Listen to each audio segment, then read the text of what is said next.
मीनवती news में आपका स्वागत है। विधानसभा चुनाव का बिगुल आज से बज गया। सागर जिले में पहले दिन नगरीय विकास मंत्री भूपेंद्र सिंह ने खुरई में और विधायक शैलेंद्र जैन ने सागर में अपने अपने नामांकन पत्र दाखिल किए। इस अवसर पर वरिष्ठ नेतागण मौजूद रहे। विधायक शैलेंद्र जैन ने एक विशाल रैली के साथ अपना पर्चा दाखिल करने पहुंचे। रैली में सांसद राज बहादुर सिंह, मेयर संगीता तिवारी सहित भारी संख्या में जनसमूह शामिल हुआ।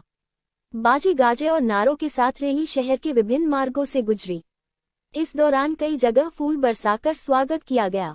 इस मौके पर मंत्री भूपेंद्र सिंह और विधायक शैलेंद्र जैन ने कहा कि बीजेपी विकास कार्यों पर चुनाव लड़ रही है और बहुमत के साथ जीतेगी। देखिए एक रिपोर्ट।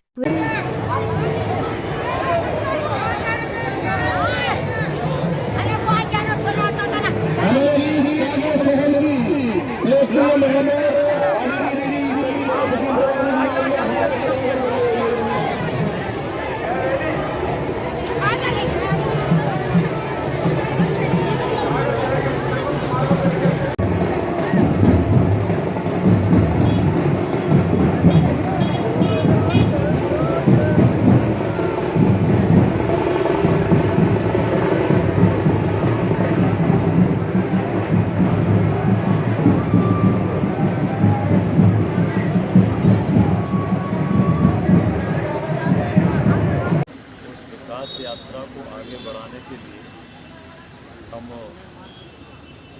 जनता की सेवा करने के लिए हमने नामांकन आज किया है।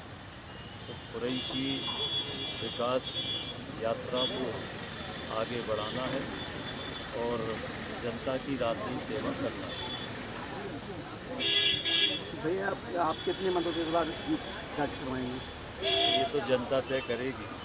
हमारा चुनाव हम नहीं लड़ेंगे, जनता लड़ेगी। हम तो सेवक हैं, हम सेवा करेंगे। जनता 15 दिन चुनाव लड़ेगी, हम 5 साल सेवा करेंगे। कांग्रेस ने रक्षाराज को टिकट दिया है, कितनी टक्कर मानते हैं? देखिए, कांग्रेस किसको टिकट दे ना दे ये कोई हमारा विषय नहीं है। हम तो कोई भी लड़े, हमारे कार्यकर्ता मेहनत करेंगे और मेहनत करेंगे। ये हमारे कार्यकर्ता परिणाम अच्छा आना चाहिए। अगर किन्हीं 2 व्यक्तियों को विशेष रूप से मैं धन्यवाद देता हूं तो इस रैली के जो हमारे संयोजक थे, सम्मानीय नगर निगम अध्यक्ष भाई वृंदावन अहिरवार जी और हमारे सम्मानीय जिले के सम्मानीय उपाध्यक्ष भाई जगन्नाथ गोरैया जी, तीनों मंडल के अध्यक्ष और हमारे सारे मोर्चा प्रकोष्ठ पार्टी के पदाधिकारी, सम्मानीय श्याम तिवारी जी और सारे लोग, हमारे पार्षद लोगों ने बड़ी अथक मेहनत की और परिणाम सामने है। और सबसे ज़्यादा आनंद की अनुभूति हुई जब लगभग ऐसा लग रहा था कि हमारे जितने परिचित हैं, जितने हमारे शुभचिंतक हैं, जितने वैचारिक परिवार के लोग हैं, समाज के देश श्रेष्ठ लोग हैं, आज अनेक लोगों का आशीर्वाद और उनका अभिनंदन करने का मुझे अवसर मिला। मैं उन तमाम लोगों के प्रति जिन तक मैं पहुंच पाया, जिन तक मैं नहीं पहुंच पाया लेकिन उनकी भावनाएं मुझ तक पहुंची, मैं उन सब का धन्यवाद देना चाहता हूं। और अब लोग नारे लगा रहे हैं 50,000 के पार और मंत्री पद के लिए आपको योग्य माना जा रहा है, ये नारे लगने लगे आपके लिए? ये उनकी विचारों की अंतः मन में अगर कोई विचार है और अगर उसका स्पष्टीकरण हो रहा है तो वो विचार होगा। मैं भविष्य वक्ता नहीं हूँ, इसलिए मैं कोई जीतूँगा, कितने मतों से जीतूँगा, ये विषय मैं जनरली इससे दूर रहता हूँ। मैं बहुत शालीनता के साथ चुनाव लड़ता आया हूँ। आपने मेरे डायरेक्ट जो मेरे खुद के चुनाव थे वो 3 चुनाव आपने देखे होंगे।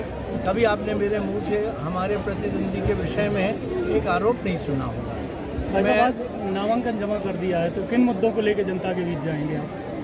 देखिए, मुद्दे वही हैं जो जिस दिशा में हमने विकास के पथ पे हम लोग आगे बढ़ रहे हैं उसको और भी आगे बढ़ाने का काम हमें करना है। हमने कुछ काम सागर की जनता तक डिलीवर किए हैं, लोगों ने उसका आनंद लेना, सुविधाओं का जो विस्तार हुआ है उनका आनंद लेना शुरू कर दिया है। लेकिन अभी बहुत सारे काम हमारे अपूर्ण हैं, उन सारे अपूर्ण कार्यों को पूर्ण कराना ये हमारी जिम्मेदारी है। और इसके अलावा अभी हमारी स्मार्ट सिटी का फ़ेज़ 2 आना बाकी है।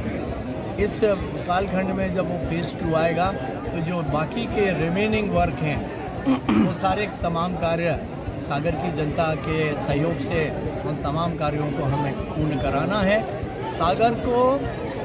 सागर के लोगों का जो सपना है, मेरा सपना है, आपका सपना है कि सागर महानगर बने, तो मध्य प्रदेश के जो टॉप 5 शहर हैं, सागर में क्या चलेगा? इंदौर है, भोपाल है, जबलपुर है, ग्वालियर है, उसमें 5वां नंबर सागर का। क्योंकि स्मार्ट सिटी के कामों की परफॉर्मेंस को अगर हम देखें तो सागर वास्तव में इंदौर और भोपाल को टक्कर दे रहा है। हम बहुत सारे मामलों में ग्वालियर से आगे हैं, हम बहुत सारे मामलों में उज्जैन से आगे हैं। सतना का हमारा तो कोई तुलना ही नहीं है।